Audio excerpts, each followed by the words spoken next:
ప్రజా TV Telugu news.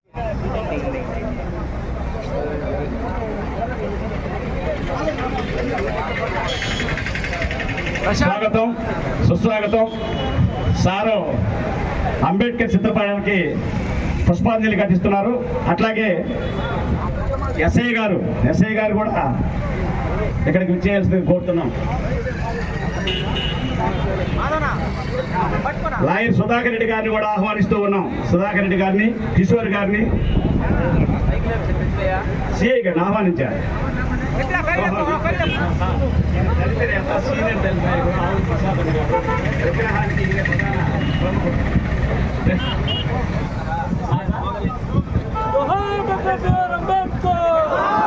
SI గారికి స్వాగతం. సారు పుష్పాంజలి ఘటిస్తున్నారు. అట్లాగే మన సుధాకర్ రెడ్డి గారు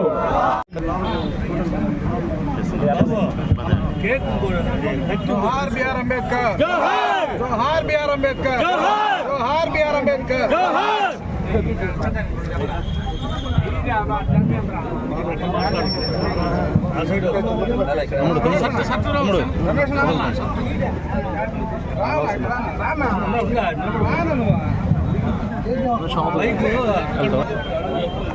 ఇక్కడ కట్ చేసాడు. సరే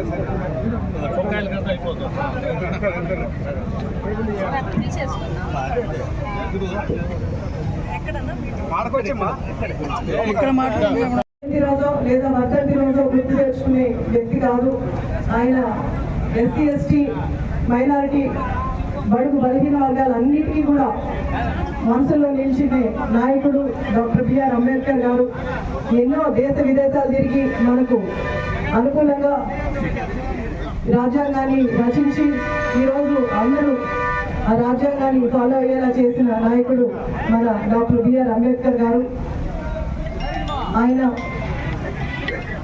లా చదివి ఇక్కడే ఆయన చేస్తూ అలాగే ఎంతో మందికి సమానత్వం అలాగే సమానత్వానికి ఎంతో పాటుపడిన వ్యక్తి డాక్టర్ బిఆర్ అంబేద్కర్ గారు.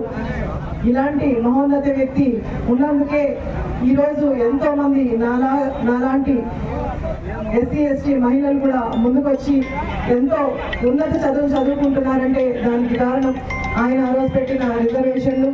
ఎంతో మంది డాక్టర్లు, ఇంజనీర్లు అలాగే ఈ అసెంబ్లీలో కూడా మేమందరం ఇలా నిల్చున్నామంటే దానికి కారణం డాక్టర్ బిఆర్ అంబేద్కర్ గారు. ఆయన గురించి చెప్పడానికి చాలానే ఉంది, సమయం లేదు కాబట్టి డాక్టర్ బిఆర్ అంబేద్కర్ గారి జయంతిని ఇంత మంచిగా ఆర్గనైజ్ చేసిన ప్రతి ఒక్కరికి కూడా హృదయపూర్వక నమస్కారాలు తెలియజేస్తూ ఈరోజు ఆయనకి మనస్ఫూర్తిగా నివాళులు అర్పిస్తూ సెలవు తీసుకుంటున్నాం. డాక్టర్ బిఆర్ అంబేద్కర్ గారి జయంతి సందర్భంగా ఇక్కడ విచ్చేసిన కూటమి నాయకులకు, అంబేద్కర్ గారి అభిమానులకు, మీడియా మిత్రులకు అందరికీ కూడా పేరు పేరున నమస్కారాలు తెలియజేస్తున్నాను. ఏప్రిల్ 14 అంటే అందరికీ ఒక పండుగ వాతావరణం కనిపిస్తుంది. మన డాక్టర్ బిఆర్ అంబేద్కర్ గారి పుట్టినరోజు జరుపుకోవడానికి అందరూ కూడా ఉత్సాహంగా ఉదయాన్నే వచ్చి విగ్రహానికి నివాళులు అర్పించి వెళ్తుంటారు. ఈరోజు మన రాష్ట్రంలోనే కాదు దేశవ్యాప్తంగా కూడా అందరూ పండుగగా జరుపుకునే రోజు డాక్టర్ బిఆర్ అంబేద్కర్ గారి జయంతి. ఈరోజు శాసనసభ్యురాలు డాక్టర్ గారికి, ఇంకా ఇక్కడికి చేరుకున్నటువంటి Telugu Desam party, Bharatiya Janata party, Janasena party కార్యకర్తలకు, నాయకులకు, పేరున ఎలక్ట్రానిక్ మీడియా సోదరులకు, పత్రికా విలేకరులకు, తెలుగుదేశం పార్టీ కుటుంబ సభ్యులు జరుపుకుంటున్నాం.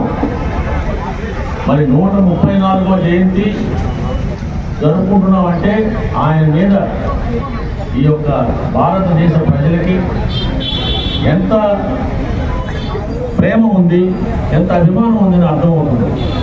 ఆయన తక్కువ సంవత్సరాలే జీవించాడు, కానీ ఆయన చేసిన పనులు ప్రతి ఒక్కరూ జ్ఞాపకం ఉంచుకునేలాగా చేశారు. కాబట్టి ఆయన ఈనాటికి ఇంకా రాబోయే 100 సంవత్సరాలకు కూడా ఆయన జయంతి కానీ ఆయన వర్ధంతి కార్యక్రమాలు కానీ గొప్పగా జరుపుకునేటువంటి అనువాయితీ మన అందరిలో ఉంది. దీనికి మనం అందరం కూడా అభినందనీయులమే. ఒక మంచి వ్యక్తిని తలుచుకుంటూ ఉండే విధంగా ఈ కార్యక్రమాలు జరపడం చాలా సంతోషదాయకం. ఆయన ఆ రోజుల్లో చాలా పోరాటాలు చేశారు. ఒక మానవతావాదిగా మరి సమాజంలో ఉన్నటువంటి తేడాలను గుర్తించి ఆయన ఎన్నో పోరాటాలు, ఆయన ఎన్నో విషయాల్లో పాల్గొని ఆయన లాయర్గా వారిలో చదువుకున్నప్పటికీ కూడా భారతదేశంలోనే ప్రాక్టీస్ చేశారు.